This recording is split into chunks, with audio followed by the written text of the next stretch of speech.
Hello! Well, if you can read, you know what we just saw. And I gotta say, that was the single least thrilling experience I can recall having in the cinema at a horror film. In the cinema, full stop. Oh boy. I'd never seen a Paranormal Activity film before this, although at some point I am going to look into their mythology just so I can see exactly how stupid it is, because it appeared pretty stupid. I've seen Paranormal Activity 1 and now I can remember why I forgot it. Was that the place from Paranormal Activity 1 at the end? I can't remember, but I assume so. Because the woman who appeared at the end, she looked like Rachel, who used to be on the Nostalgia Critic. I think it was supposed to be, but I honestly haven't seen Paranormal Activity 1 enough, or recall enough of it to tell you if that was the house. I know it was a different house, because the house around was very bare. I'm a little bit sad that one of the things from MagFest that was floating around was going to see this with Brad and doing midnight movies thing. Like there are several people who are maybe going to go. I'm a bit sad that didn't happen, because I can just imagine how much fun it would be tearing this apart with Brad. The main point is, this wasn't scary, and it wasn't interesting. Yeah, on both counts. It was just... It was two really irritating teenagers, and I wanted them to die very, very soon into the film. Eventually, apparently, possibly they both did eventually, but it was not worth the wait. And I don't like found footage films. Simply because the camera movement gives me a sore head, but ugh. They're filming it. Okay, found footage movies are fine in theory. The problem is, you need to think of a concept that fits an area where they'd have a lot of camera going on constantly, and you need some sort of an area why they'd constantly have a camera. Like, with this one, you have the guys, like, towards the end, they collect a bunch of, spoilers, they collect a bunch of gangster guys, and they invade a witch's coven, and they're going to shoot them in the head. Now, forgive me if I'm being silly about this, but I'm fairly sure gangsters are the type of people who do not traditionally want them shooting people on the head with shotguns and breaking into houses on camera! Yeah, about halfway through they get mugged by two random guys outside a vending machine, and they're like, "What's in the backpack? What's in the backpack? Oh, is that a brand new camera you're holding there and pointing at my face while I'm trying to rob you?" Yeah, and the other guys they're walking down the street, and then these gangster guys are like, "Oh man, they got a camera, they're filming us. Oh, they're being properly paranoid about it because they're gangsters." But everyone else is just like, "Yeah, fucking put a camera in front of my face. I'm gonna break the law in front of it." Woo! It's just, it's like home movies of things that you would never record.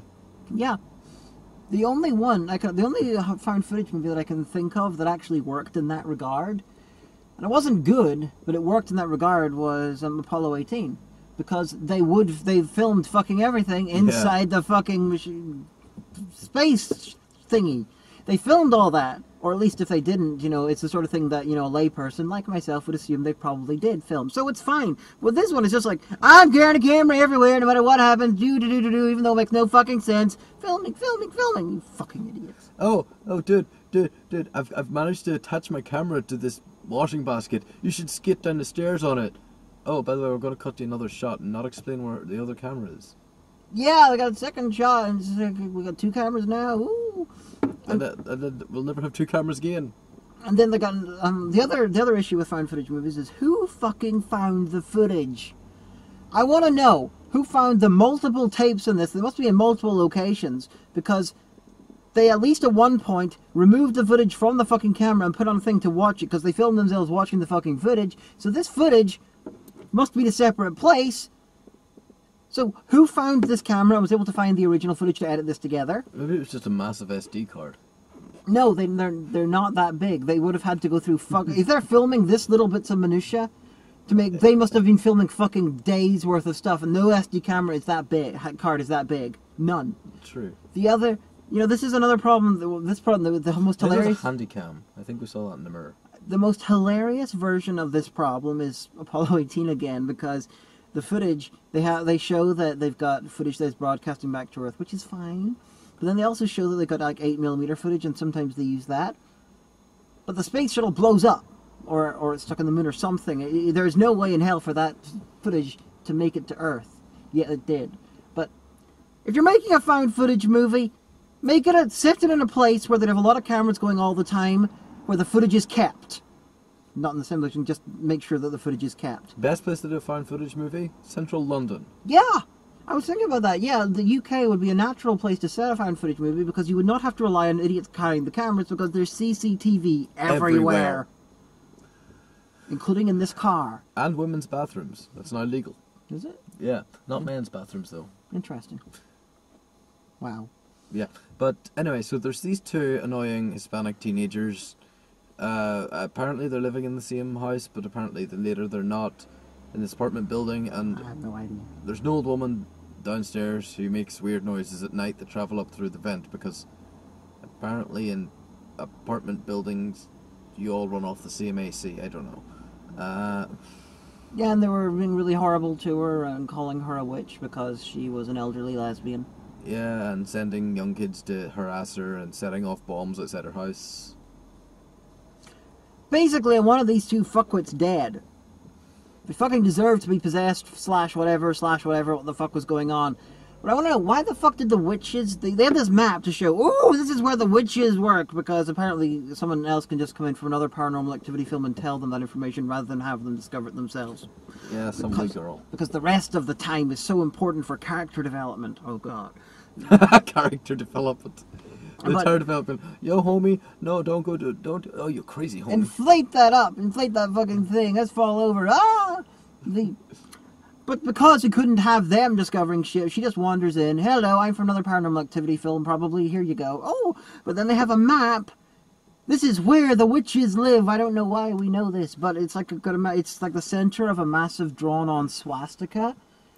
And using the pentagram as a symbol for witches it's problematic, but it's okay, fair enough. Historical precedent has been done for long enough. But you don't put the fucking swastika. No, it's just the symbol for Hinduism.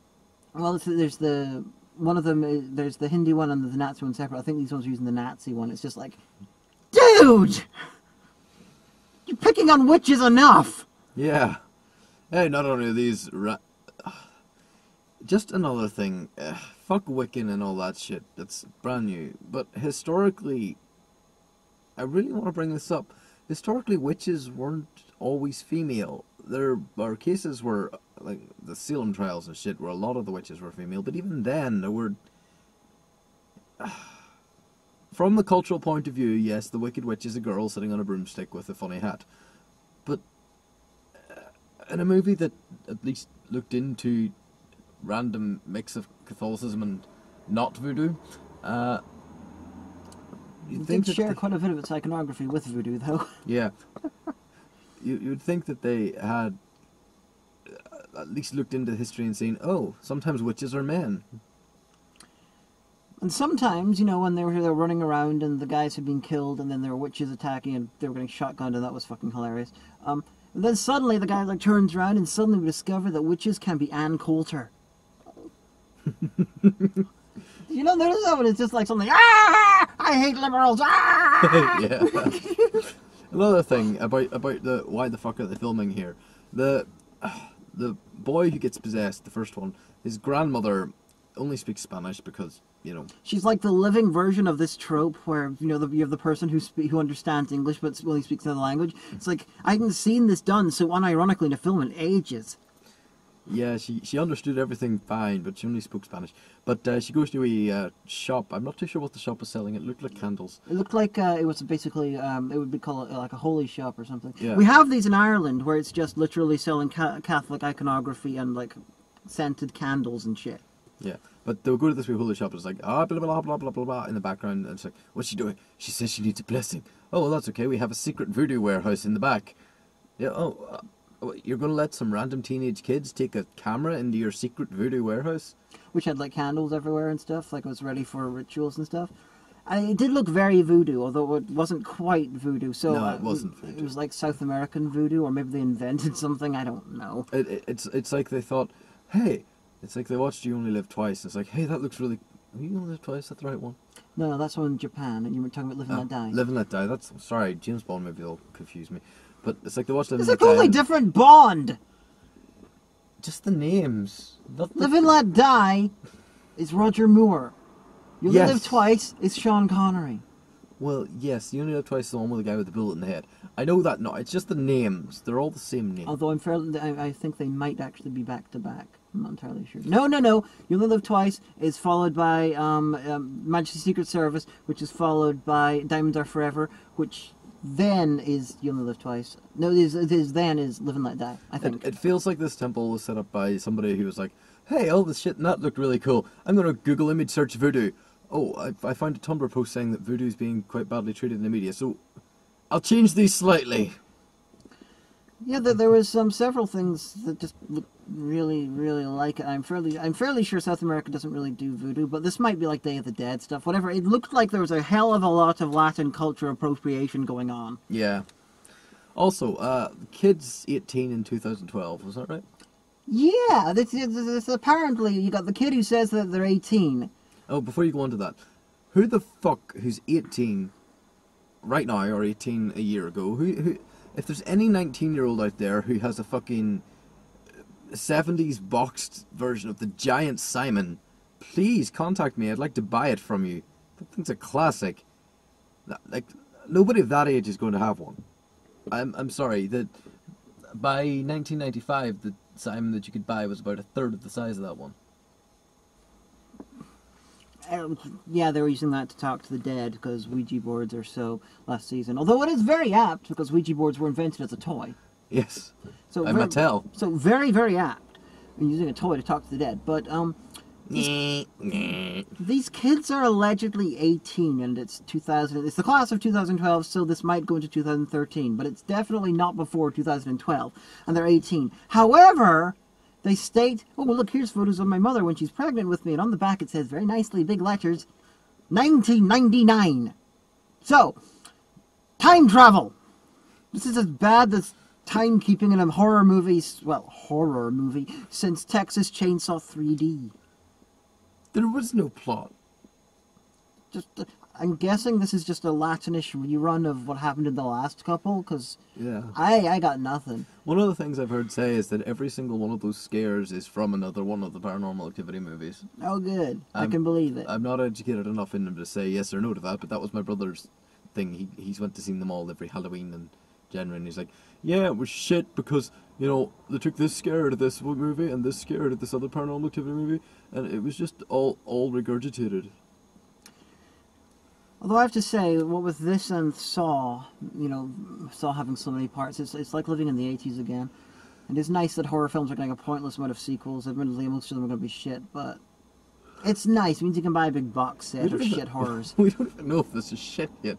I can't remember Paranormal Activity 1 well enough to tell you if it's shit or not. I'm guessing that, like most long-running horror sequels, series, the first one's good, the second one's bad, and then the other ones can be good. Most of them will be bad, but the occasional one will be good. That's the usual thing that happens with these horror series, generally. Well, I have in my head scenes from The Poltergeist and The Exorcist 2 and Paranormal Activity 1, and they're all the same movie in my head. I'm gonna sit you down and make you watch some of these films. Poltergeist and Exorcist 2? Exorcist 2 has nothing to do with Poltergeist. I know! Exorcist 1, maybe. There's a girl involved, there's paranormal shit, they're in a house, okay, maybe. No, definitely not, but, maybe in your stupid mind. But Poltergeist 2, Exorcist 2, it's in fucking Africa! James Earl Jones is in it. Exorcist 2 is the, what do you call it? Is the Insidious 2 of the 70s. As in, well-reviewed original goes bug fucking insane in the second one, and no one liked it. Just all the blue scenes. Exorcist 2 doesn't really have blue scenes. It does underground. It's got Richard Burton. I know! But Exorcist 2... The Exorcist 2 and Insidious 2 comparisons are so valid. Even I thought of it when I was watching it. And then Brad came out with a video where he re-edited the trailer for Insidious 2 and put it to the soundtrack of Exorcist 2's trailer. Because Exorcist 2's trailer is amazing. It's the best thing in the fucking film, by far. It's just when horror movies just don't really make a big impact on me. I kind of edit them all together in my head as one Oh, good. shit movie. Let's try and find some other ones to edit into that. I'm sure it will make just as much sense. Well, The Conjuring's in there. Well, I can see that. The Conjuring was not good. The Conjuring was just generic. It was like a generic, superior remake of the Haunting remake. This is like The Conjuring with the plot removed and the camera work removed. Yeah! It's not set in the 70s. Oh, no. The most interesting thing in this film was the fact that I was sitting plotting different things to do to the girls behind us who were making noise the entire way through. Just every line of main character, just randomly say something.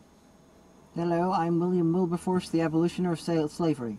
Did you hear me say it? Hello, I'm Wilberforce, the evolution of slavery. Did you hear that? Did you hear him say I'm Wilbur? Every fucking line repeated 3 times behind my head. And then every time Must you pick on deaf people? Yes.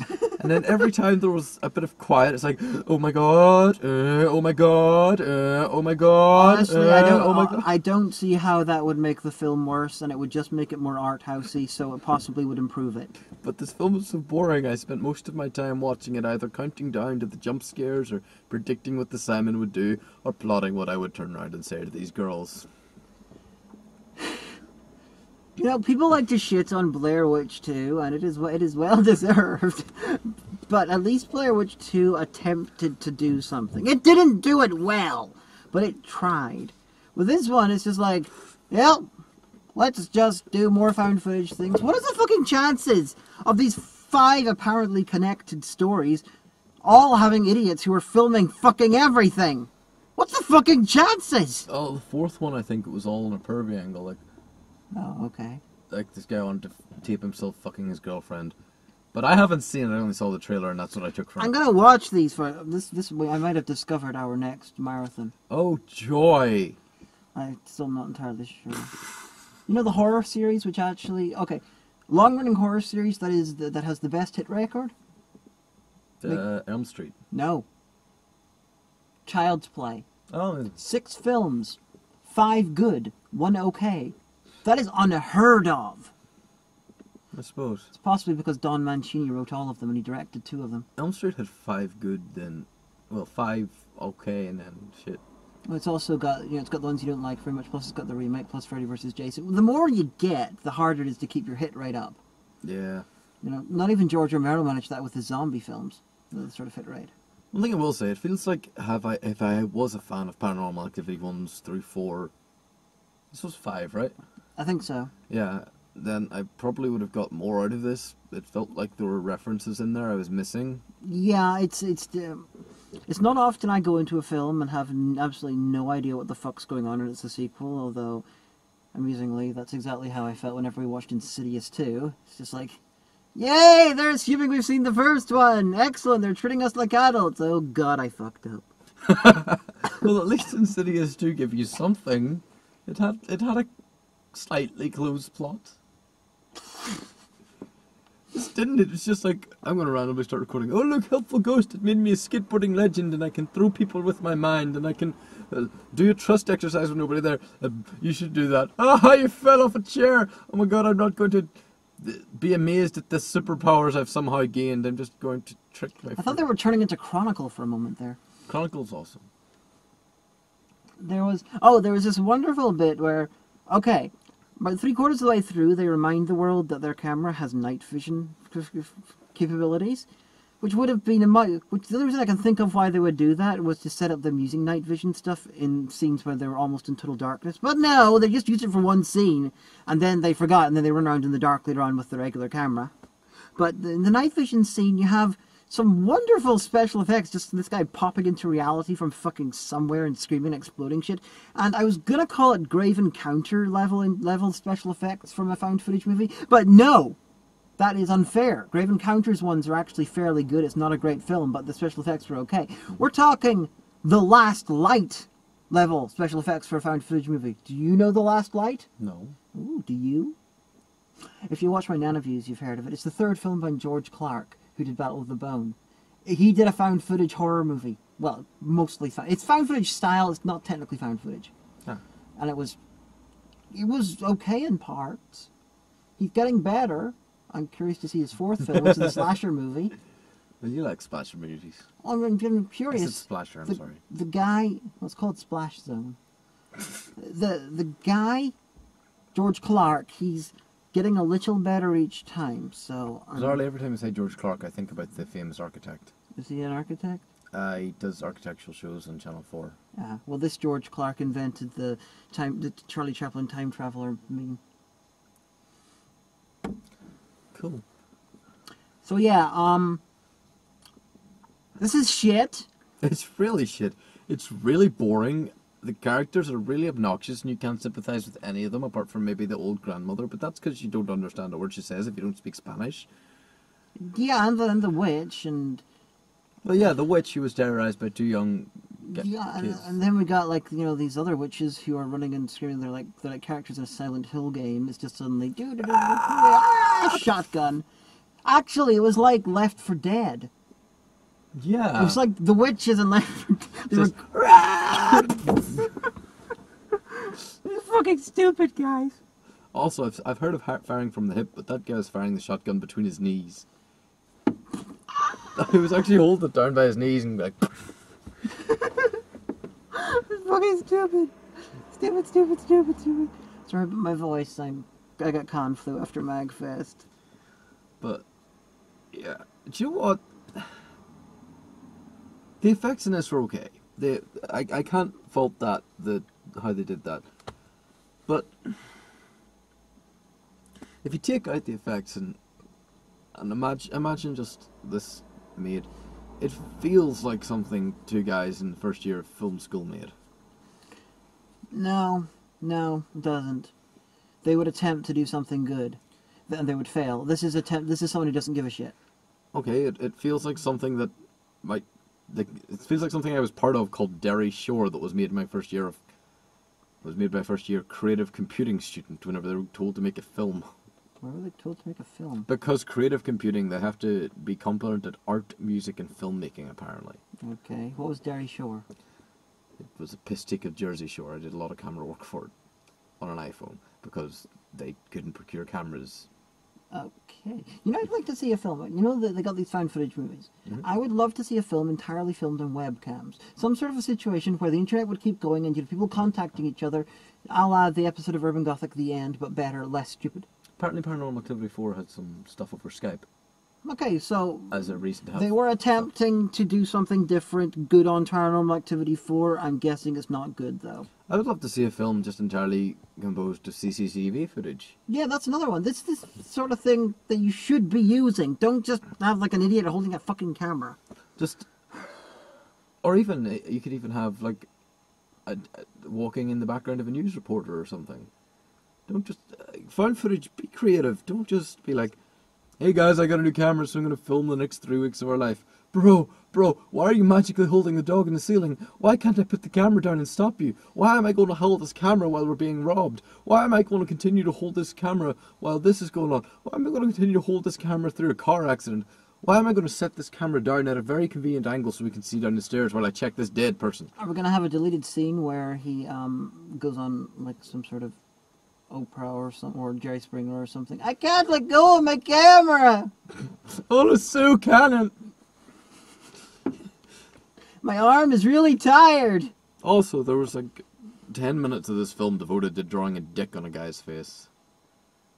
We usually find that way too vulgar, but in this case it lightened the mood a little bit. The entire fucking audience for this was finding it terrifying. I recall laughing out loud when something particularly over the top happened. And the rest of the time I was just sitting there going, wow, this is unthrilling even for a bad horror film. Wow.